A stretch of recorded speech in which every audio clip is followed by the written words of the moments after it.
In Canada, a carton of insulin costs about $20. In the US, it costs $300. Damn! And with private insurance companies footing the bill, hospitals have Yo, that is 15 times the price, if you didn't catch that.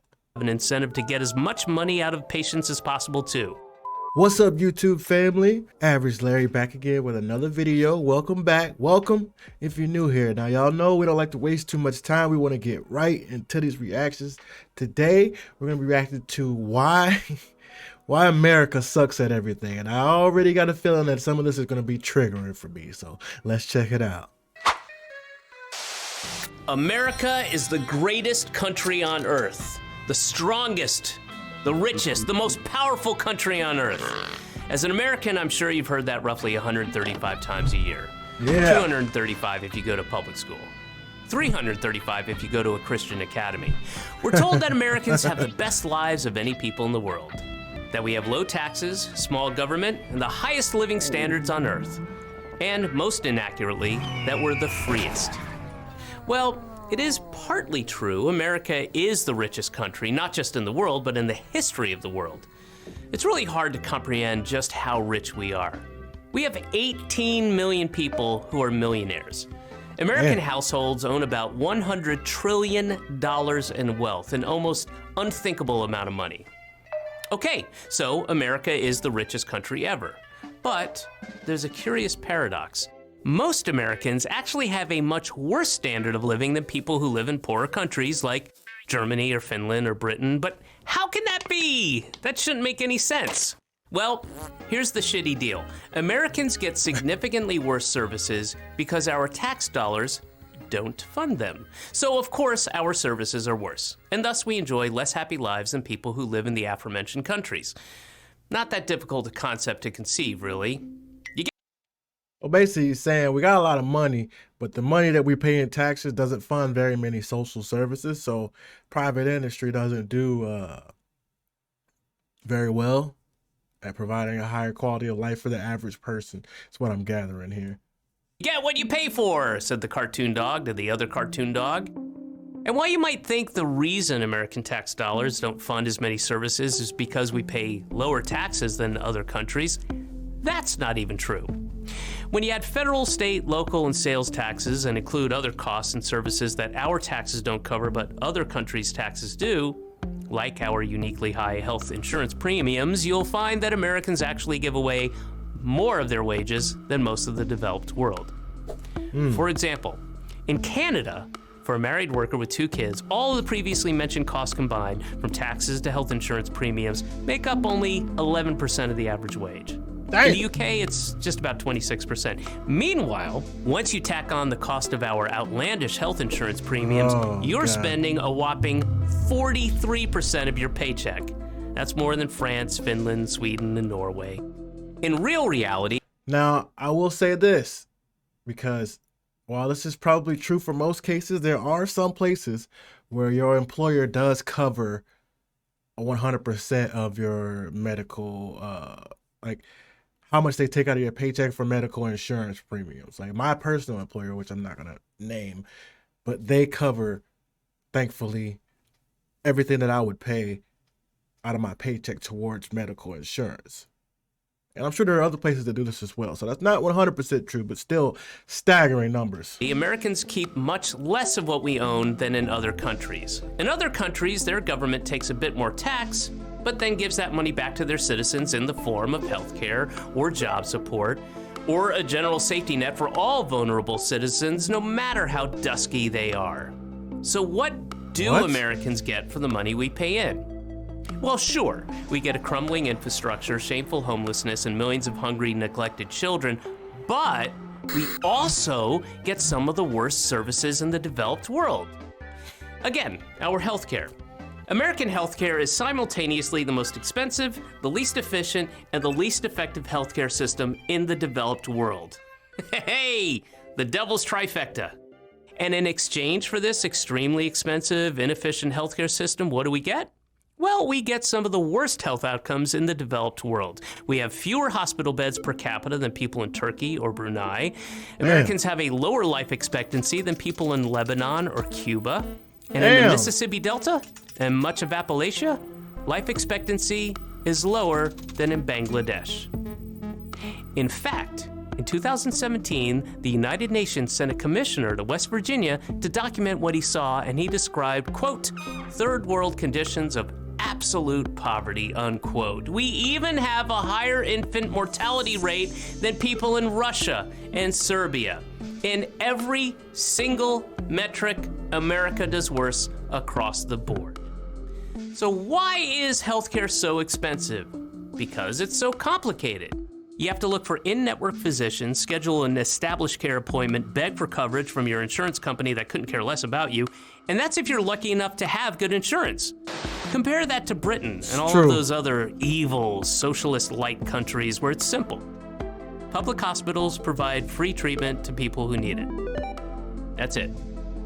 I'll repeat that. Public hospitals provide free treatment to people who need it. And here's the best part. Even though Britain...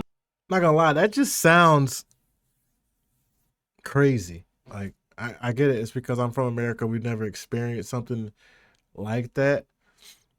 I don't think we could ever do that.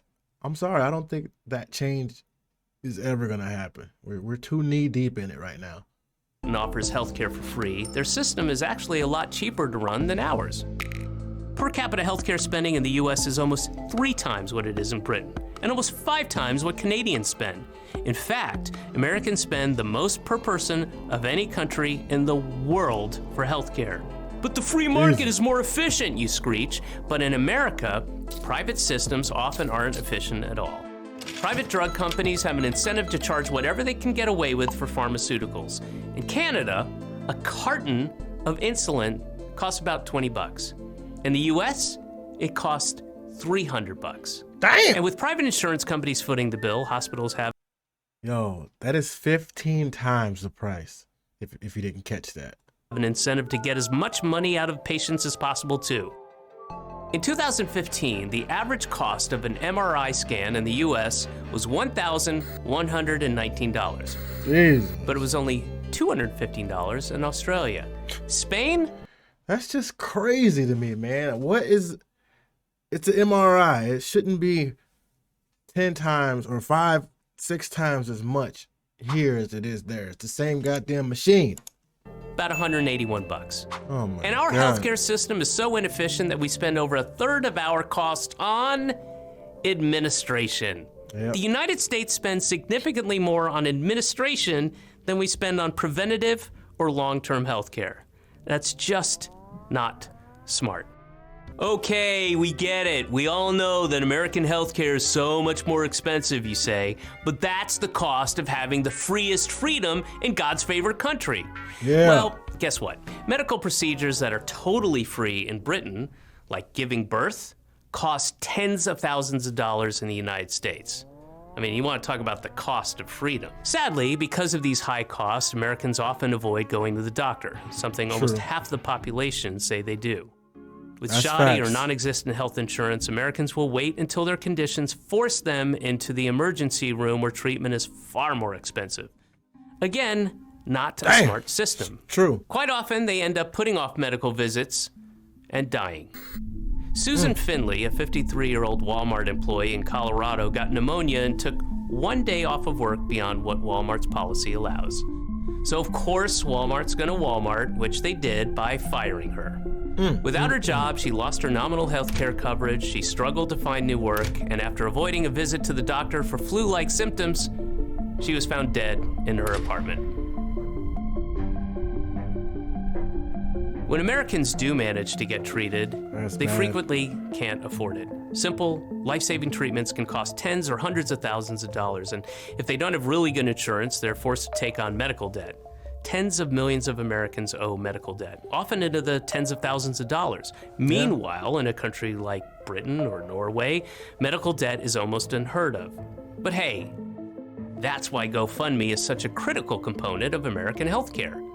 1 in 3 GoFundMe campaigns is now for medical bills. I'll repeat that. 1 in 3 GoFundMe campaigns is now for medical bills. America is such a strong, powerful, rich, and great country that its citizens have to beg strangers on the internet for money so they can get life-saving treatments that are free in the rest of the developed world. This kind of hurts. That's just healthcare. Americans get terrible deals wherever you look. Let's take work, for example. Americans work longer hours than people in any other rich country in the world, and that's not because they enjoy sleep deprivation and not seeing their families for days at a time. It's because they don't want to starve, or freeze, or die. See, America has the least generous job support programs, the least generous family benefits, and the least generous unemployment benefits of any wealthy country. It's one of the only countries on earth that doesn't guarantee paid time off for vacation. I want to say I don't believe it, but I can't spot the lie. It doesn't even help provide paid time off for parents who just had a child. And it's not coincidental that we're also one of the most hostile countries to workers' rights. America has one of the lowest unionization rates in the entire world. Maybe this deprivation, our refusal to give people the means to lead a good, dignified life commensurate with how rich our country is, can explain a bit of what we've seen in the United States over the last few decades.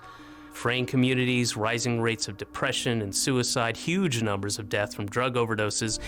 These so-called deaths of despair, suicide, drug overdoses, alcoholic liver disease, they're one big reason why American life expectancy has actually started to decline over the last few years.